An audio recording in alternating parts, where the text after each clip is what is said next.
అనకాపల్లి జిల్లా నర్సీపట్నం శివనామస్మరణతో భక్తులతో పోటెత్తిన శైవ క్షేత్రాలు. తెల్లవారుజాము నుండి శివాలయాల్లో ప్రత్యేక అభిషేకాలు, పూజలు. బ్రహ్మకుమారిస్ వారి ఆధ్వర్యంలో 12 జ్యోతిర్లింగాల దర్శనం. మహాశివరాత్రిని పురస్కరించుకుని నర్సీపట్నంలోని ఉత్తరవహిని, బలిఘట్టం బ్రహ్మలింగేశ్వర స్వామి ఆలయం, బొడ్డేపల్లి శివాలయం, పెద్ద చెరువు వద్ద గల శ్రీ కాశీ విశ్వేశ్వర ఆలయంతో పాటు పలు శివాలయాల్లో భక్తులు పోటెత్తారు. తెల్లవారుజాము నుండే శివలింగాలకు ప్రత్యేక అభిషేకాలు, అలంకరణలు నిర్వహించారు.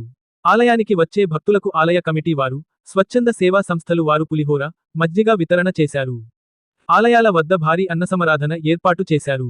ఉత్తరవాహిని వద్ద పాకలపాడు గురుదేవులు ఆశ్రమం వద్ద భారీగా తరలి వచ్చిన భక్తులకు అన్నసంతర్పణ కార్యక్రమం ఏర్పాటు చేశారు. బ్రహ్మకుమారిస్ వారి ఆధ్వర్యంలో జ్యోతిర్లింగాల దర్శనం ఏర్పాటు చేశారు.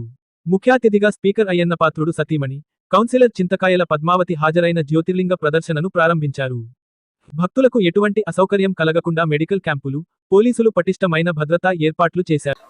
అనకాపల్లి జిల్లా బలిఘట్టం గ్రామంలో వేంచేసి ఉన్నటువంటి శ్రీ రాజరాజేశ్వరి బ్రహ్మలింగేశ్వర స్వామి వారి యొక్క దేవాలయం చరిత్ర చెప్పుకోవాల్సి వస్తే, పూర్వం ఈ త్రిశూల పర్వతం బలిచక్రవర్తి విశేషంగా యజ్ఞం గావించినటువంటి స్థలం. అందువల్ల యజ్ఞం గావించినటువంటి స్థలం బలిచక్రవర్తి తపస్సు చేయడం వల్ల బలిఘట్టం అనేటటువంటి పేరు వచ్చింది. అదేవిధంగా ఆ తపస్సుకి ప్రతిఫలంగా బ్రహ్మే వచ్చి స్వామివారిని ప్రతిష్ఠించినట్టుగా చెప్పబడుతోంది. అందువల్ల బ్రహ్మచే ప్రతిష్ఠించినటువంటి స్వామివారి పేరు బ్రహ్మలింగేశ్వర స్వామిని. అదేవిధంగా బలిచక్రవర్తి యజ్ఞం చేసినటువంటి స్థలం కాబట్టి బలిఘట్టం అని వచ్చింది. ప్రతి సంవత్సరం లాగే ఈ సంవత్సరం కూడా విశేషంగా మహాశివరాత్రి మహోత్సవాలు అనేటటువంటి ఈ దేవాలయం నందు నిర్వహించబడుతుంది.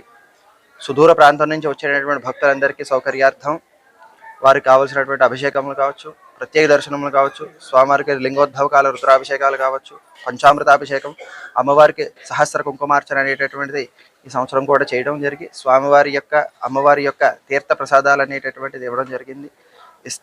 ఇచ్చి స్వామివారి యొక్క కృపకు పాత్రలు అందరూ భక్తులందరూ కూడా వచ్చి దర్శనం చేసుకుంటారు. అందరికీ నమస్కారం అండి.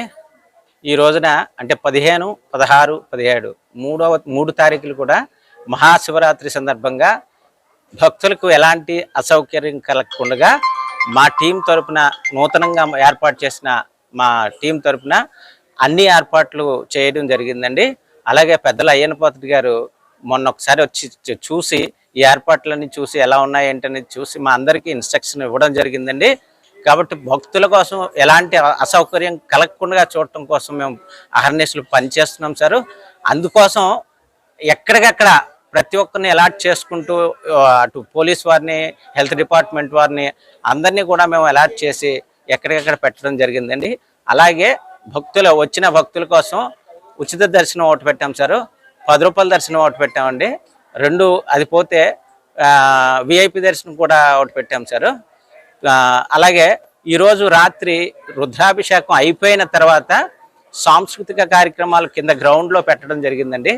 హరిభజన కార్యక్రమం కావచ్చు, కోలాటాలు కావచ్చు పెట్టడం జరిగింది సార్. రుద్రాభిషేకం అయిపోయిన తర్వాత కూడా మార్కండేయ యూత్ వారి ఆధ్వర్యంలో టిఫిన్ ఇంచుమించు 400-500 మందికి టిఫిన్ ఏర్పాటు చేయడం జరిగిందండి. ఈ కార్యక్రమాలు అన్నీ కూడా మేము టీంని అందరం కూడా దగ్గరుండి చాలా బాగా చూసుకోవడం జరుగుతుందండి. ఎక్కడికక్కడ భక్తులకి అసౌకర్యం కలగకుండా చూసుకోవడం జరుగుతుంది సార్. నర్సీపట్నంలో ఉండేటువంటి అనేక శైవ క్షేత్రాల్లో ఈరోజు శివరాత్రి సందర్భంగా ఎంతో అద్భుతమైనటువంటి కార్యక్రమాలు జరుగుతున్నాయి. భక్తులు చాలామంది విశేషమైనటువంటి స్పందనలతోటి ఈ ఆలయాలన్నీ కూడా నిండిపోయి ఉన్నాయి.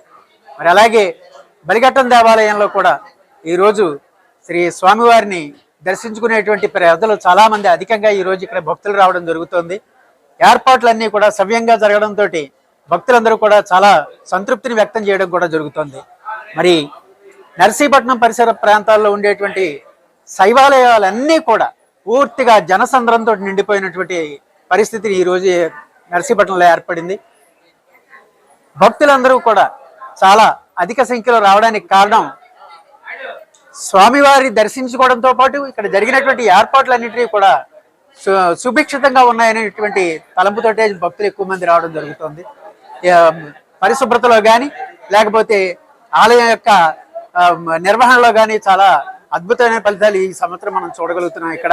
అలాగే గౌరవనీయులు శ్రీ అయ్యన్నపాత్రుడి గారి సహాయ సహకారాలతోటి ఈ ఆలయం అంతా కూడా పర్యవేక్షణలో చాలా చక్కనైనటువంటి పరిస్థితి ఏర్పడింది. ఈరోజు భక్తులు చాలా మంది ఇక్కడికి రావడం కూడా జరిగినందుకు చాలా సంతోషంగా ఉంది. గుడి ఏర్పాట్లు అయితే అన్ని బాగున్నాయి, దర్శనం చక్కగా అవుతుంది. అప్పుడు మీద ఇప్పుడు బాగా డెవలప్ చేశారు. వచ్చిన వాళ్ళందరూ కూడా సంతృప్తిగా వెళ్తున్నారు. చాలా బాగుందండి ఈ పని. ఇంకా అన్ని దర్శనాలు ఫ్రీ దర్శనం కూడా చక్కగా అవుతుందండి, డబ్బుల దర్శనం అనే కాదు, అంతా బాగుందండి. మన ప్రతి సంవత్సరం మన అయ్యన్ పాత్ర గారు ఆధ్వర్యంలో మాత్రం చాలా బాగుందండి. గత ప్రభుత్వంలో ఎలా లేదు, ఈ ప్రభుత్వం వచ్చాక చాలా బాగుంది. అన్ని గుళ్ళు కూడా డెవలప్ అవుతున్నాయండి.